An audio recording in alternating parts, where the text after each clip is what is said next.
Hay una escena que siempre me ha fascinado en Jujutsu Kaisen. Ocurre justo después de que Nobara es alcanzada por la técnica maldita de Mahito. En ese momento, la historia se detiene y somos testigos de un viaje hacia su pasado, su infancia, las personas que marcaron su vida, los recuerdos que la llevaron hasta ese momento. Y todo conecta con una frase que escuchamos al inicio de esta historia por parte de Nobara.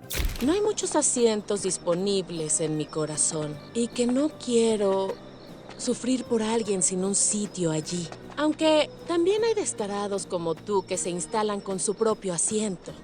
Y esa idea se materializa de forma devastadora. Vimos muchas sillas vacías y solo unas pocas están ocupadas y pertenecen a quienes tomaron realmente un lugar importante en su corazón: Maki, Inumaki, Panda, Megumi, su profesor Goyo e Itadori, y finalmente Fumi, una amiga de su infancia a quien Nobara tenía la esperanza de volverla a ver en un futuro, pero eso ya no podría suceder. La técnica de Mahito es mortal. Antes de desaparecer, Nobara solo le hace una petición a Itadori, que le diga a los demás que no fue tan malo. Las memorias compartidas, las risas, la diversión, hicieron que un trabajo tan cruel, triste y solitario como ser un hechicero fuera más llevadero para ella. Gracias a esas personas, su vida adquirió un sentido distinto. Gracias a ellas, Nobara pudo permitirse vivir de verdad y finalmente cae ante la habilidad de Mahito. Esta escena me encanta porque resume perfectamente por qué amo la historia de Jujutsu Kaisen. Más allá de su sistema de poder, de sus peleas espectaculares y de enfrentamientos tan intensos que hicieron hablar a todo el internet como Goyo contra Sukuna, existe un tercer factor del que se habla muy poco. Un elemento que rara vez se pone sobre la mesa, pero es lo que hace que esta historia sea realmente especial. No estamos hablando del pastel, estamos hablando de la cereza.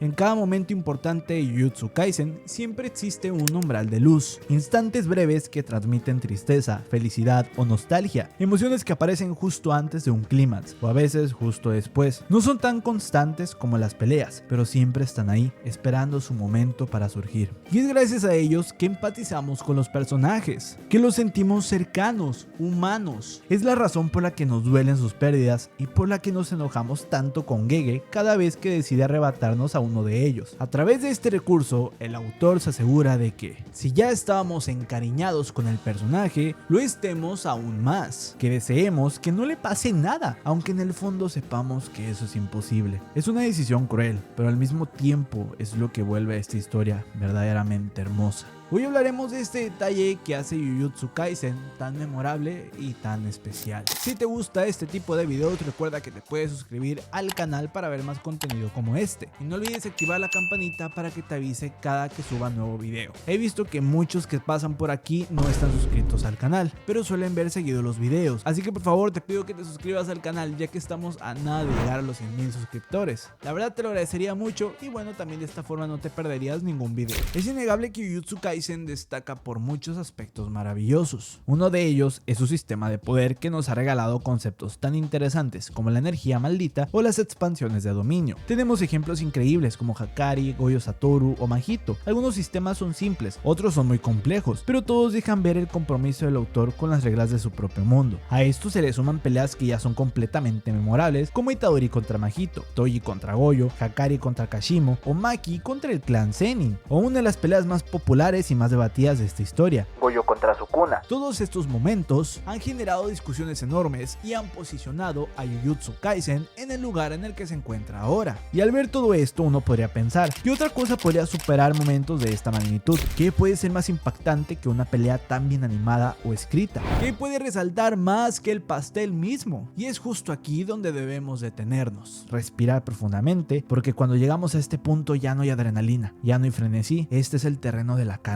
Las emociones, el dolor, la tristeza, la felicidad, emociones que muchas veces nos rompen por dentro. Porque sí, Jujutsu Kaisen tiene todos esos elementos tan impresionantes. ¿Por qué tantos se quedan marcados por aquella escena de Nanami en Malasia? ¿Por qué Nobara nos dolió tanto? ¿O por qué estamos tan traumados con el Satosugo? ¿Y por qué ese momento en el aeropuerto de Goyo se siente tan nostálgico? La respuesta es simple, pero a la vez muy profunda. Gege Akutami, creador de Jujutsu Kaisen, tiene otro recurso que vuelve a su historia verdaderamente memorable. Me gusta pensar que es la cereza de este pastel del que hemos estado hablando. Gege se esfuerza constantemente por resaltar la belleza de la humanidad dentro de su narrativa, por apelar a las emociones más profundas de nosotros como espectadores, porque incluso dentro de la complejidad de su sistema de poder y de la brutalidad de sus enfrentamientos, nunca deja de lado estos momentos simples pero también complejos, bellos pero caóticos, trágicos. Estos momentos siempre tienen una carga emocional enorme, a veces son despedidas, a veces son reencuentros, y Jujutsu Kaisen se esfuerza genuinamente de construirlos de tal forma que sea imposible olvidarlos. Porque sí, hablar de emociones humanas solo con palabras es complicado. Las emociones no se explican del todo, se observan, se sienten y se viven. Y si hay un ejemplo perfecto dentro de esto en la obra, es sin duda el arco del inventario oculto y muerte prematura, o mejor conocido como el arco del pasado de Gojo. Es uno de los arcos que más me gusta mencionar cuando hablo de por qué esta historia me fascina tanto. En apariencia, este arco solo nos muestra acontecimientos previos a la historia de Itadori y Yuta, pero en realidad nos regala algo mucho más importante. Nos permite conocer la vida estudiantil de Gojo Satoru. Vemos su amistad con Shoko, pero sobre todo con su gurú Geto, un vínculo construido desde la confianza absoluta. Eran mejores amigos y juntos se consideraban los más fuertes, hasta que la vida los condujo inevitablemente hacia la tragedia y los obligó a tomar caminos distintos. Una pérdida que Gojo jamás superaría, porque para él, su gurú fue su mayor derrota. Y este arco no solo existe para dar contexto, existe para darle peso emocional a una escena muy específica de Shibuya. No es casualidad que Gege decidiera incluir este pequeño arco justo antes de uno de los eventos más importantes y trágicos de su historia. Todo esto fue construido para un solo y breve momento. Gojo se encuentra cara a cara con Kenjaku, el hechicero que ha movido los hilos del caos desde las sombras. Gojo anteriormente estaba decidido a acabar con todo, estaba en un estado de frenesí, pero se congela al ver a Kenjaku, porque frente a él, en realidad solo miraba el rostro de su mejor amigo. Gojo se paraliza y una pequeña sonrisa se dibuja en su rostro. Recuerda su adolescencia, los días compartidos y la nostalgia lo invade. Y Kenjaku lo sabía que este plan funcionaría, porque incluso con los 6 ojos, el corazón de Gojo dudaría. Gojo lo dice claramente. ¿Quién diablos eres tú? Pues su gurú Geto. ¿Ya te olvidaste de mí? Me rompes el corazón. Te ves como mi mejor amigo. Y los ojos me dicen que el cuerpo y el poder maldito son de Suguru Geto. Pero mi corazón niega lo que mis ojos están viendo enfrente. ¡Habla de una vez por todas! ¿Quién carajos eres tú?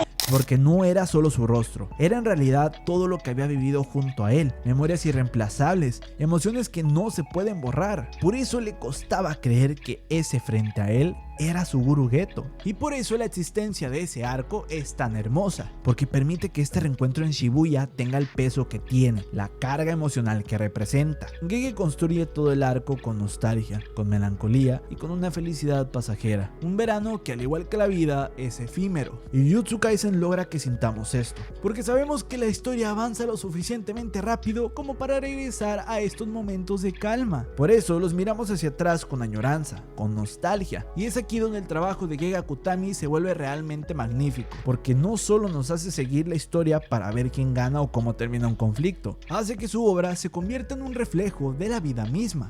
Nos recuerda que nada es para siempre y que precisamente por eso debemos atesorar esos momentos, esos veranos azules. En el arco de Shibuya también encontramos más momentos que resaltan este aspecto tan hermoso de la historia, y es importante recalcar que esto se debe en gran parte a la dirección de la segunda temporada del anime, a cargo de Shota Goshozono, un director que no solo destacó por la fluidez de sus animaciones, favoreciendo peleas frenéticas y épicas como Toji contra Gojo o Sukuna contra Majoraga, sino que además entendió un detalle que siempre estuvo presente en el manga y decidió amplificarlo, darle un corazón mucho más grande a esta historia. Gracias a esta dirección, momentos que eran emotivos en el manga se volvieron más impactantes a la hora de adaptarlos al anime, comenzando con la escena final de Nanami. Tras ser herido de gravedad por Yogo, Nanami utiliza sus últimas fuerzas para erradicar las maldiciones creadas por Mahito. Mientras su cuerpo llega al límite, su mente comienza a escapar hacia una ilusión, el lugar al que siempre quiso retirarse, lejos de la hechicería, para vivir sus últimos días en paz, mientras que en la realidad lo vemos caminar entre ruinas y acabar con maldiciones. En su mente lo vemos bailando, disfrutando del océano y de la tranquilidad que ese lugar representaba. La música solo eleva este momento a un nivel emocional mucho más profundo, hasta que finalmente llega la despedida. Mahito aparece detrás de él y Nanami tiene que reunir lo último que le queda para decirle sus últimas palabras a Itadori. Aunque este momento es muy fiel al material original, la escena en Malasia es un agregado sutil y hermoso que refuerza el mensaje oculto de esta historia, que incluso dentro de la tragedia más cruel existe algo bello, algo que nos permite seguir adelante o mirar al pasado y sonreír con satisfacción, mirar con cierto arrepentimiento lo que no pudimos hacer, pero agradecer profundamente todo lo que la vida sí nos permitió vivir. El director entendió esto y lo tradujo de una forma verdaderamente hermosa. Otro momento destacable es el de Nobara, que hablamos al inicio de este video. Esta escena no solo es emotiva, sino que nos ofrece un acercamiento mucho más íntimo y personal a su personaje. A lo largo de la historia, Nobara se había mostrado fuerte emocionalmente, como alguien a quien nada parecía intimidar, completamente enfocada en su labor como hechicera, entregándolo todo en el campo de batalla sin dudar ni retroceder. Sin embargo, Shibuya nos muestra la otra cara de esa fortaleza. Detrás de esa fachada, Nobara tenía razones para volver, personas por quienes preocuparse, su amiga Fumi, Saori y sus compañeros de la escuela de hechicería. A alguien a quien desde la infancia le costó confiar en los demás, estas pocas personas le ofrecieron alivio y consuelo, y ella las valoró con todo su corazón, dándoles el privilegio de ocupar un espacio en él. Esto ya lo había expresado en palabras durante la primera temporada, pero aquí la historia nos permite sentirlo. Las sillas vacías funcionan como una metáfora preciosa, pocos lugares ocupados, pero todos esenciales. A través de esta imagen entendemos de verdad la forma de pensar, los deseos y los anhelos de Nobara, y al final solo le pide a Itadori que le diga a los demás que no fue tan malo, que a pesar de todo lo difícil, esas personas estuvieron ahí, evitando que el camino peligroso y cruel de un hechicero se sintiera completamente solitario. Con ellos, Nobara encontró una felicidad irreemplazable, y sin toda esta construcción emocional, sus últimas palabras no tendrían el mismo peso, porque aquí nos dice directamente lo que siente su corazón. La historia nos invita a vivirlo. Estas emociones no se explican, se sienten, y por eso el trabajo del director es tan admirable, y por eso Gege a veces elige despedir a sus personajes con apenas 3 o 4 palabras. No necesitamos más, porque ya lo vivimos, ya entendemos su contexto,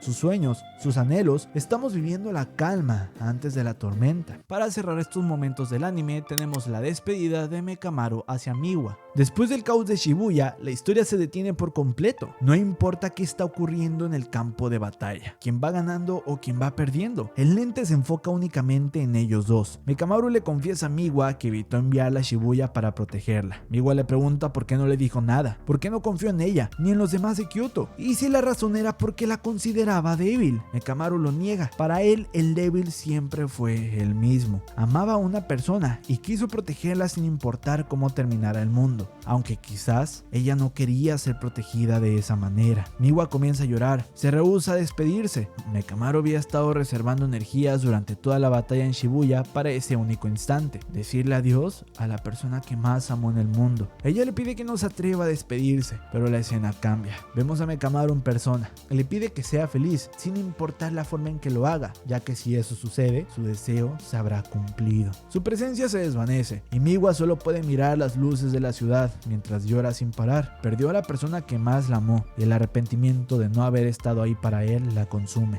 Toda la historia se detuvo para mostrar el final de una de las historias de amor más trágicas de Jujutsu Kaisen. Así es esta obra, sin importar el punto en que se encuentre o el rumbo que está tomando, siempre hay espacio para explorar las emociones humanas, para entender el dolor, la tristeza, el arrepentimiento, la nostalgia e incluso la felicidad a través de sus personajes. Es una crueldad narrativa y por eso duele tanto perderlos, pero ese dolor solo significa que la historia cumplió su misión. Nos encariñamos, los entendimos, y cuando eso sucede ya es lo suficientemente tarde. Nos frustra porque muchas veces así también funciona la vida real. Empezamos a valorar las cosas cuando ya es tarde. Bajamos la guardia creyendo que todo será para siempre, hasta que la vida nos recuerda su fragilidad, su efemeridad. Y para cerrar este video no podía dejar este momento atrás. La razón por la que lo menciono es simple. Representa la cúspide de todo lo que hemos hemos hablado. Tanto el trabajo del director Shota como la historia de Gege Akutami convergen aquí, elevando lo emocional hasta convertirlo en una pieza narrativamente hermosa. Aunque Jujutsu Kaisen siempre tuvo un carácter introspectivo y emocional dentro de su epicidad, es evidente que esta sensibilidad terminó por consolidarse en una de las escenas de despedida más importante de toda la obra, la escena del aeropuerto de Gojo Satoru. Después de dejarnos con la intriga de qué es lo que había sucedido tras la victoria de Gojo contra Sukuna,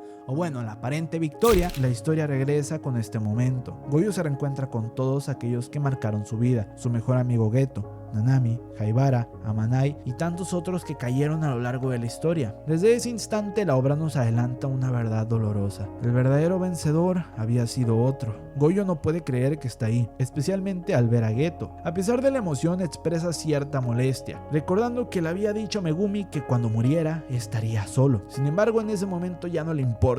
Geto le pregunta cómo fue la pelea contra el rey de las maldiciones y Gojo responde con honestidad: ni siquiera Sukuna estaba dando todo de sí. Confiesa entonces algo mucho más profundo. Finalmente comprendió la desdicha de la soledad. Amaba a sus amigos y a sus alumnos, pero en algún punto trazó una línea entre él como persona y él como un ser absoluto. Se terminó perdiendo en el camino, sintiendo que ya no quedaba nadie capaz de comprenderlo. Puedes hacer que las flores florezcan y amarlas, pero no deseas que esas flores te comprendan, ¿verdad? Aún así, Gojo sonríe y dice que fue divertido. Su único lamento es que Sukuna no haya podido darlo todo contra él. Le hubiera gustado enfrentarlo en igualdad. Geto le responde que se alegra de que haya quedado satisfecho tras la pelea, pero Gojo confiesa algo más íntimo, que hubiera sido aún más feliz si su mejor amigo hubiera sido uno de los muchos seres queridos que le dieron una palmada en la espalda antes de entrar al combate. Esa confesión hace brotar una lágrima de los ojos de Geto, porque él sentía exactamente lo mismo. Si quieres ser un nuevo tú, ve al norte. Si quieres ser tu antiguo yo, ve al sur. Esta frase tan breve revela dónde permaneció el corazón de Gojo a lo largo de esta historia. Se quedó en el sur, en el pasado y en la nostalgia, en los recuerdos compartidos con sus amigos y con Geto. La escena del aeropuerto es tan hermosa porque nos muestra que el viaje de Gojo ha llegado a su fin. Todos lo estaban esperando.